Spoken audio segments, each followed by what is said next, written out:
اور اب اس کے ساتھ ہی ناظرین آپ کو بتائیں کہ شالٹی ٹاؤن پولیس نے گٹکا بنانے والی فیکٹری پر چھاپہ مار کارروائی کے دوران 2 ملزمان کو گرفتار کر لیا ہے۔ چھاپے کے دوران گٹکا ماوا بنانے والی مشین، 2 ڈرم بھاری مقدار میں تیار گٹکا ماوا اور دیگر سامان بھی تحویل میں لے لیا گیا ہے۔ اسی حوالے سے مزید بتا رہے ہیں ہمارے نمائندے ذوالفقار علی۔ جی بالکل، شالٹی ٹاؤن پولیس نے گٹکا ماوا بنانے والی فیکٹری نما کارخانے پر چھاپہ مار کارروائی کے دوران 2 ملزمان کو گرفتار کیا ہے۔ چھاپہ مار کارروائی کے دوران گٹکا ماوا بنانے والی مشینیں، 2 ڈرم بھاری مقدار میں تیار گٹکا ماوا اور دیگر سامان بھی تحویل میں لے کر تھانے منتقل کر دیا ہے۔ اس حوالے سے ایس ایچ او شالٹی ٹاؤن محمد وکیل سے میری بات ہوئی تو ان کا کہنا تھا کہ ہمیں خفیہ ذرائع سے اطلاع ملی کہ قائدآباد کے علاقے عمر ماروی گوٹ میں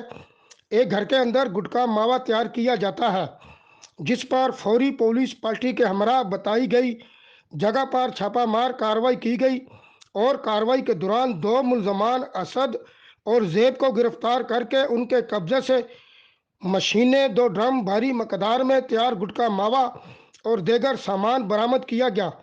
ایس ایچ او نے بتایا کہ ملزمان گٹکا ماوا تیار کر کے عمر ماروی گوٹ سمیت قائدآباد کے دیگر علاقوں میں گٹکا ماوا کی سپلائی کرتے تھے۔ پولیس نے عمر ماروی گوٹ جلندھر گراؤنڈ کے قریب دوسری کارروائی کرتے ہوئے گٹکا ماوا کی فروخت میں ملوث ملزم عامر حسین کو گرفتار کر کے اس کے قبضے سے بھی بھاری مقدار میں تیار گٹکا ماوا برآمد کیا ہے۔ دوسری جانب پولیس نے رات گئے شالٹی ٹاؤن کے علاقے شمسی پارک، اللہ والا چوک کے قریب چھاپہ مار کارروائی کے دوران اسٹریٹ کرائم کی وارداتوں میں ملوث ملزم جبار کو گرفتار کر کے اس کے قبضے سے اسلحہ، موبائل فون اور دیگر سامان برآمد کیا ہے، جبکہ ملزم کا جو ساتھی حیدر علی ہے وہ موقع سے فرار ہو گیا، جس کی گرفتاری کے لیے چھاپے مارے جا رہے ہیں۔ جی